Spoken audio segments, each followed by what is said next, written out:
Well, friends, Monday morning is always very difficult. When I was looking at the responses, I thought the biggest response will be my boss made me do this. I'll try to make your Monday morning reasonably relaxed and exciting. We'll not use the lecture format. We'll have a presentation here, and I promise you there won't be long lines of text or something. It will be good and exciting, okay? Are we ready? Okay. Let the screen come up. Guys? Okay, so I'll start with a very small intro. What has been the philosophy with which Prime Minister Narendra Modi Ji is steering the Indian economy towards a developed nation by 2047. I'll start with one instance. There are multiple dimensions of this, but I'll just point out, highlight here one instance. The strategy that Prime Minister Narendra Modi he used for taking India out of the COVID trough was a very interesting strategy. It was an investment-led growth, not a consumption-led growth. It was a well thought through strategy. It was a strategy which, despite all the public pressure, a large number of very senior economists saying that, okay, US has given this much, this country has given this much, this country has sent so many checks. Mr. Prime Minister, why don't you also send checks? But our Prime Minister, very clearly focused way, he kept his eyes on investment in infrastructure, investment in social as well as economic infrastructure, and that has really helped us come out of this growth, this trough, as a very healthy economy, which is today clocking 6 to 8% growth rate and a very moderate inflation.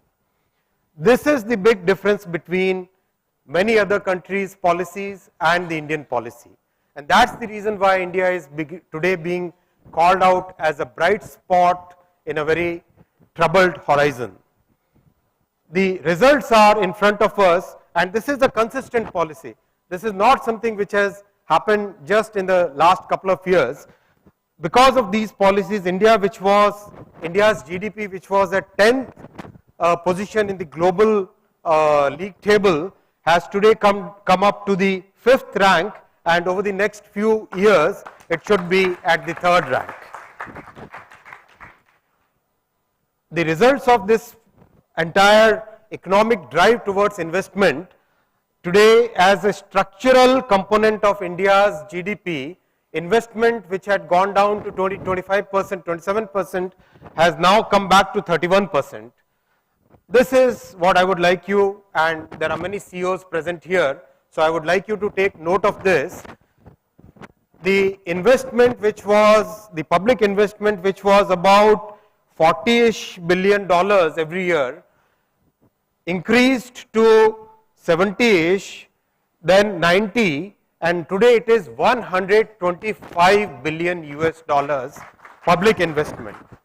The multiplier effect of 3 to 3.5, that makes a huge business case for everybody, that makes a huge difference in people's lives, and that is what I am going to present to you in the coming slides. Of course, the factory capacity utilization has significantly improved. Job creation is today, it has significantly risen from about 600,000 a month to 1.2 million a month, and these are all formal jobs. And now I'll show you where this money is being utilized, right? The Prime Minister has given me the responsibility for 3 ministries, so I'll be talking about these 3 ministries specifically. Indian Railways, one of the largest systems in the world, 8 billion passengers every year, 22,000 trains, 7,300 stations, and 1.2 million employees. Imagine my plight when we have to do the annual appraisals. So, such a large system. Now, how do you transform this kind of system? This kind of system, if you want to transform, you have to really take quantum leaps. So, we'll start with stations, trains, security and safety systems, and then we move to the next ministry, which is telecom. This is one of the stations which has been recently rebuilt. This is in Bhopal, one of the central states in India, Rani Kamlapati railway station. The entire station looks like airport. This is another station built in Gandhinagar. This entire tall building that you see, this building is on top of the tracks. You don't need a separate land for that. This is on the top of the tracks. Totally new way of looking at things. Totally new way, new experience of traveling by trains to the 8 billion passengers. And this, gentlemen, ladies and gentlemen, this is New Delhi railway station. This entire, the two domes that you see, these two domes are over the station, over the tracks. The tender is already out. 2 bidders have already participated. Large number of pre-construction activities, which is removing the cables, taking off some of the older structures which need to be replaced.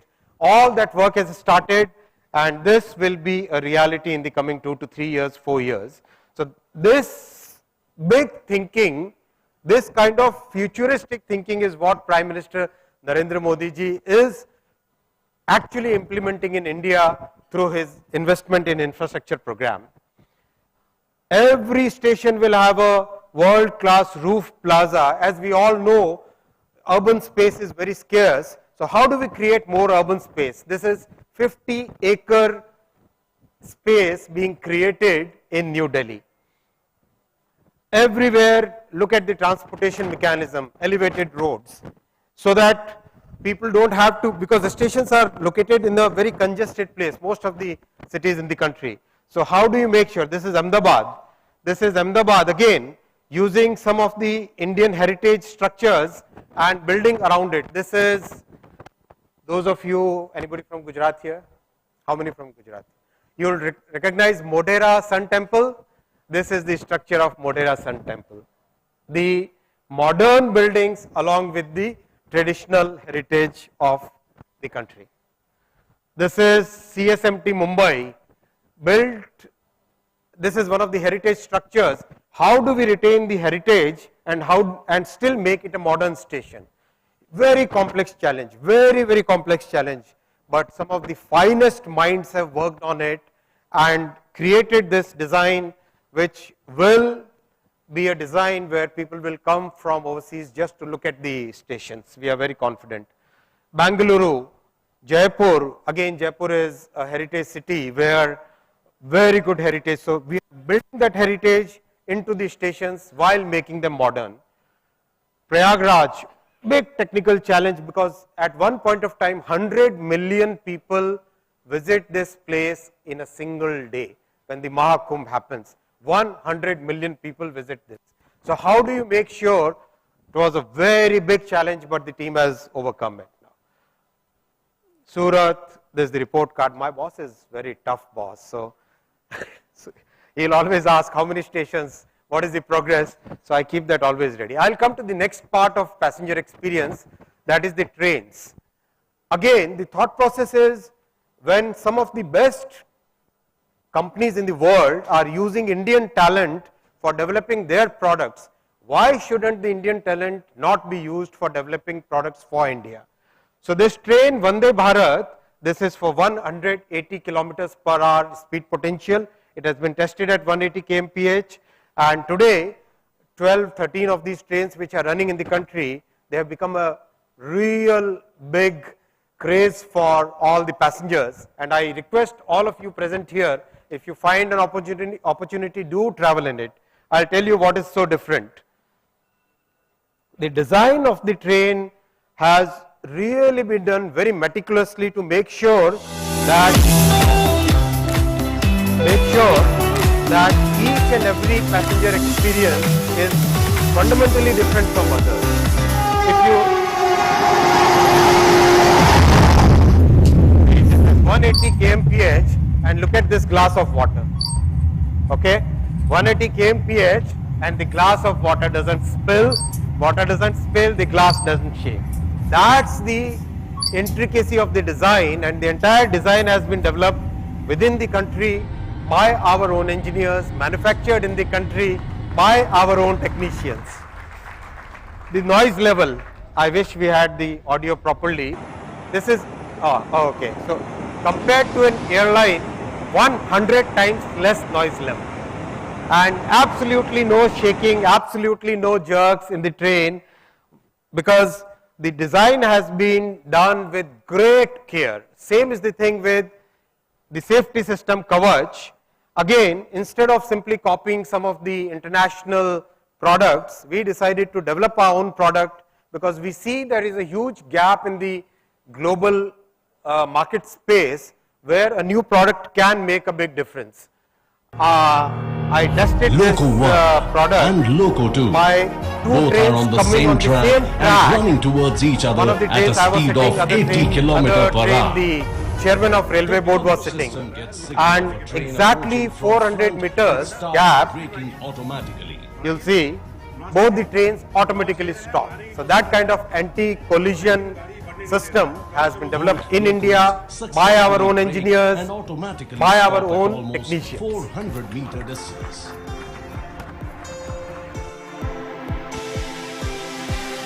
We are short of time today. Again, the way of working is totally changing. Why I want to share this point with you is, many of you who are participants in the railway, telecom, digital economy industries, the pace of work is phenomenal. This is bullet train construction from Mumbai to Ahmedabad. Phenomenal pace of construction. Within 1.5 years, 167 kilometers of pillars have been constructed. Large casting yards, excellent way of construction. Some of the finest way, new technologies of construction are being used. Many of these, all these large machines, we imported a couple of pieces in the beginning, and rest, all other machines were designed back in India and manufactured in India. Some of the new construction technologies, this is a large girder of 1100 tons. So this girder transporter basically lifts this up, puts it on the viaduct, puts it on that other transporter having 216 wheels, and the launching of the girder is done in such a nice way.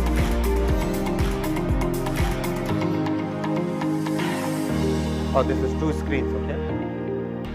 See? Absolutely 1100 ton girder getting launched in one go, even though there is traffic moving below it. Why I showed this is, this construction technology doesn't disrupt the normal work. The normal traffic is happening here, going on here, and still the girder has been cast without any disruption. This is the new way of working in this country. This is the energy, this is the confidence, this is the thought process, this is the vision of our Prime Minister, which is making such a phenomenal difference in sector after sector after sector after sector. Everywhere the speed is like torrid speed everywhere. October 2021, and this is January 2023. Sabarmati station, February 2022, this is February 2023. That is the pace of work happening everywhere. Look at this bridge on River River Par, November 22, December 22, and that is January 23. This is the pace at which India is moving, and that is setting the pace. This is Chenab Bridge, and I'm very proud of this, because even though this bridge was started in 2005, 2006, the pace of work was very slow. Things started happening after 2014. 2015, Prime Minister took many serious decisions about it. And friends, this bridge is today about 80% complete. I visited it yesterday when the track has been laid on it. And by coming December or January of 24, the trains, including Vande Bharat, will go to Srinagar. The size of the bridge, of course, Eiffel versus Chenab, it's just a comparison. Okay, and this is digital, my time's up. So I'll very, very quickly, I'm sure you are aware of the public digital platforms. Basically, the approach we have followed is that we should not leave everything in the hands of big tech. We created the government-funded creation of a public digital platform. Banks join it, startups join it, e-commerce join it, businesses join it, 1.2 billion people join it.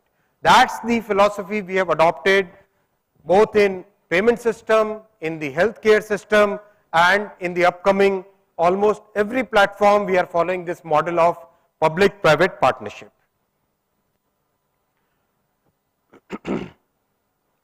Using this, basically we are coming to a situation where we can solve complex problems at a population scale. I'll come to telecom, again a huge transformation in the last 8 years. Practically from just about 6,500,000 BTSs, today it's about 2.5 million BTSs in the country. Every remote nook and corner is getting good, high quality 4G and 5G services. And some of the reforms which have happened in telecom by our Prime Minister, look at this.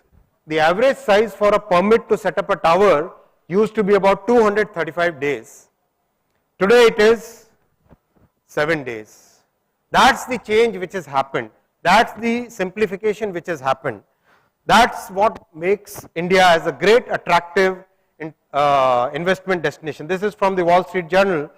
The fastest rollout of 5G as we speak. The 1st of October is when the rollout started, and as we speak it's already 127,000 sites where 5G service has been rolled out.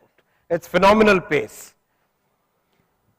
What's very important is, again, like Vande Bharat you saw, like Kavach you saw, like the station building you saw, everywhere the focus is that our talent should be able to create products for India and for the world. 4G, 5G technology stack, a handful of countries are today having end-to-end telecom technology. We decided to take that as a challenge, and within less than 3 years, India's 4G, 5G technology stack has been developed, and we knew that there will be many question marks when India comes up with a new product.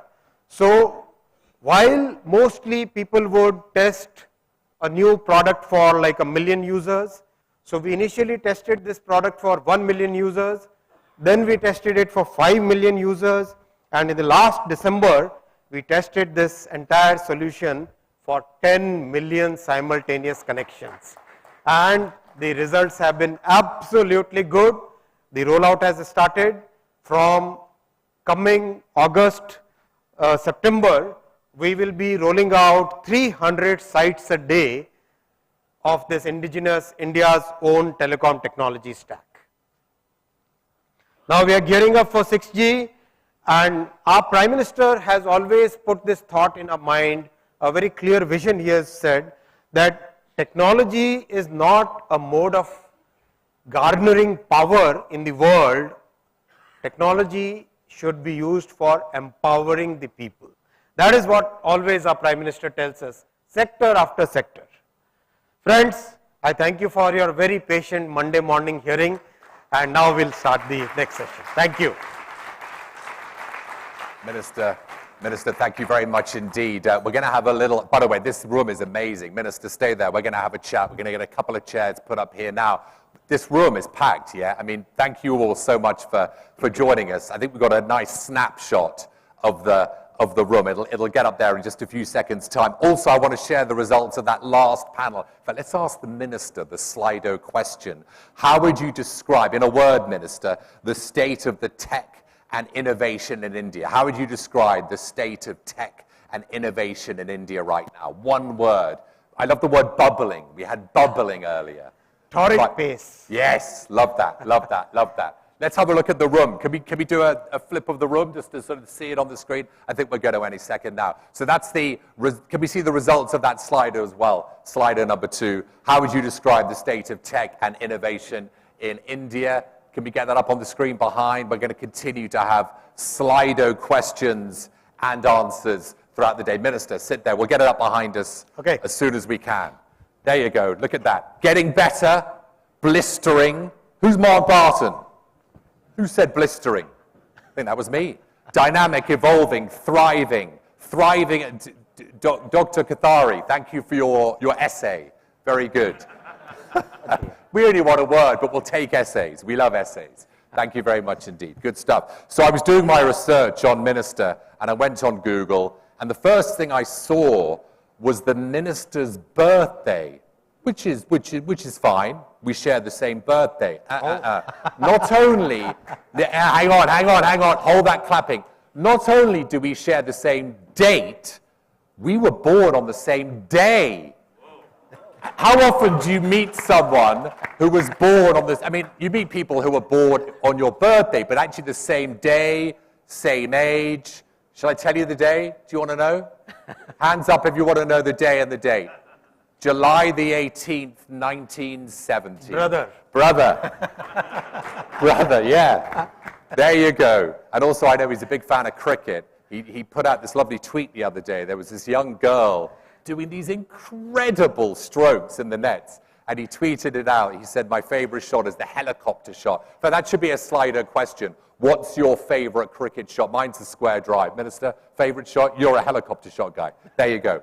You've set out this amazing vision. Well done. Absolutely fantastic. How quickly do you think you can implement that vision? What are the challenges? It's already getting implemented. Yeah. Already it's getting implemented. As you saw on that report card, 53 stations is where the work is already getting done. That Chenab bridge that you saw, this is already 80% complete. Things are actually moving at a torrid pace. I would request many of you, many of the CEOs, if in your business plan you were thinking of making a capex 3 years from now, I request you revisit your business plans, make the capex today. Yeah, please do, please do. We've got an amazing representation, Minister, in this room from diplomats, business representation from great countries around the world, the UK, Germany, Edie said them all at the beginning, Israel, New Zealand, the US, the UK, South Korea, and many, many more. What do you say to those representatives, Minister? What are the opportunities they should be looking out for, given that presentation you gave, given the vision that you just painted, and how can they join India as partners on this journey you're taking? There are two elements which are very distinct. First is India you can trust. Second, whatever you do in India, you can do it at scale. These two elements will make a very big difference in whatever you try to do. If you can do a solution at a million kind of scale anywhere else in the world, here you can do it at a billion scale. So the opportunity for all of you is huge. Second, India has such a large talent pool that whatever you want to try out, new innovative items, new innovations, you have a great and a vibrant startup ecosystem, use that ecosystem and build on that for your solutions. Yeah, it's an amazing ecosystem. You talked a bit about the 4G and the 5G stack. That's not enough for me. I want to talk about 6G. It's quite rare we talk about 6G. Tell us about the Bharat 6G vision document. How can India raise, it's rare you hear about 6G, we're just sort of focusing on 5G in the UK. How can you raise your 6G ambitions, Minister? So last year, our Prime Minister gave us the target that in 4G, 5G, we should be equal to the world, and in 6G, we should actually lead the technology development. So we set up a very comprehensive team comprising entrepreneurs, academicians, researchers, students, a very, very comprehensive team, policymakers. That team initially came up with some ideas, then we coalesced everything, and then we thought that let us try whether we are on the right path or not. So we set out some challenges to the industry, and by today, as we speak, we already have 127 patents for the 6G technologies, 6G telecom technologies. I know 6G is about 4 or 5 years away or 6 years away, but time to start the developments today so that as the technology matures, India should be a leader. That's the philosophy of Bharat. India setting the pace. You're going to hear that today a lot. India setting the pace when it comes to 6G and many other things. What about semiconductors? It's a key industry, as we know, especially as supply chains are being disrupted in this geopolitical world of uncertainty, Minister. How important is it that India provides the ecosystem for those semiconductor manufacturers, and how key might that be for the global economy? It will be very important for the global economy to have a trusted partner like India, and that's why we are finding huge support from, for example, recently when the Secretary Raimondo was here from US, we signed a semiconductor cooperation agreement. So all over the world, there is a sense that India should emerge as a key semiconductor manufacturing destination. We have been working very sincerely. We know that it's a very complex and a very challenging industry to begin with, but we are working very sincerely and diligently to make sure that the ecosystem comes here. Everything that is required for developing semiconductor industry in India, step by step we are moving forward. It's going to be a long race, it's going to be a marathon, it's not a sprint. So we have to be patient and keep working with a laser sharp focus. Trust, trust, trust. You keep saying that word trust. It's so important, isn't it? Trust, trust, trust. Talk to me about AI. ChatGPT is setting the world alight, isn't it? How is AI, how is quantum computing disrupting India's infrastructure right now? Today morning we had the first International Quantum Communications Conclave in Delhi here. There were participants from about 6 countries.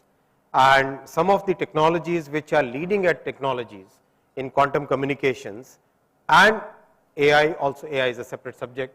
So many of these innovations are now happening in collaboration with Indian startups. What's important is, there was a time when India was a technology consumer only. Today the time has come when many global developers, they would like to have Indian startups and Indian entrepreneurs and Indian academicians as their partners as the technology gets developed. Same is the case with AI. So these two technologies, we would like to use the Indian talent for developing solutions for India and for the world. Yeah. Do you think India can produce something equivalent to GD? Wait for a few weeks, there would be a big announcement. Really? Yeah. Is that breaking news? Let's have a big round of applause. That's exciting. A big announcement. You don't want to give us a big announcement now. Forget a few weeks. We like breaking news at the IGF in a couple of weeks. Parliament is in session. Yeah. So I cannot say anything outside. There are rules. There are rules which we of course have to abide by. I asked the Commerce and Industry Minister Piyush Goyal last night. We had a wonderful dinner which he hosted, and there was a wonderful group of attendees. Thank you all who were there last night. You keep talking about startups, Minister, and I asked him, there's been a bit of disruption to the startup ecosystem because of the collapse of various banks, particularly in the United States, whether it's SVB, Signature has been under pressure, Silvergate. There's been some banks in Europe under pressure as well. He said no, there's been no effect, but I'm going to ask you this as well. Has there been any effect on the India startup ecosystem at all by the ripples from the collapse of banks like SVB, which are very important lifelines for the startup ecosystem? I'll tell you how we responded to that minor crisis. Yeah. We immediately engaged with the entire startup community and made sure that whatever deposits they would like to shift to Indian banks, that entire process was flawlessly executed by collaboration between 3 different arms of the government, and not a single startup in India was adversely affected by this minor crisis. I think our banking sector is today very resilient. If you look at the banking sector's health, the balance sheets, very healthy balance sheets, just like the country's balance sheet. Banking sector's balance sheet is also very healthy today. So we have requested all the startups, don't think about putting your funds in any bank anywhere, put your funds in India, and I'll request today all the international startups, all the global startup community also, think of India as your trusted banking sector. Let's finish off. We've got a big round of applause, big round of applause. Minister, we have 55 seconds. Just give us as a wonderful start to the India Global Forum Annual Summit. The theme of this panel in the next sort of 30 or so minutes is setting the pace on technology and innovation. Give us a great call to action on India setting the pace globally on technology and innovation. Sector after sector, friends, I welcome all the global entrepreneurs, all the global researchers, all the innovators to make India as your home for developing trusted technologies for India, for the world, for your countries, for the world. Big round of applause. And a massive round of applause for the Minister, Ashwini Vaishnaw, Minister of Railways, Communications and Electronics and Information Technology, and my brother. We share the same birthday. How about that? Thank you very much. Great. Thank you very much, Minister. We'll see you again. Thank you very much indeed. Bye.